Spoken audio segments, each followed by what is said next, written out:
ہندی کے، انگلش کے اور اسی طریقے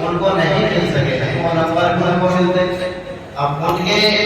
حاصل کیے ہوئے نمبروں میں ان نمبرات کا اضافہ ہوگا، تو وہ بچیاں جو ہے ہو سکتا ہے ان کے لیے پوزیشن میں آ جائے۔ اس لیے قرآن کریم میں اچھے نمبرات حاصل کرنے کے باوجود بھی وہ بچیاں پوزیشن سے محروم رہنا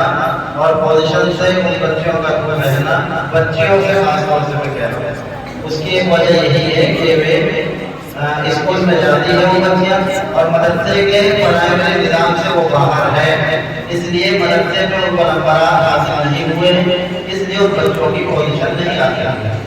آئندہ کل سے ہم نے انشاءاللہ ترتیب بنائی ہے، اگر ایسی کوئی بچی جو اسکول میں جاتی ہو اس کے لیے ہم نے مستقل نظام بنا دیا ہے۔ انشاءاللہ آئندہ سال سے نظام رہے گا یہاں پڑھنے والے بچے اور بچیوں کا بھی، اور یہاں سے باہر اسکول میں جانے والی بچیوں کا بھی، کہ ان سب کے لیے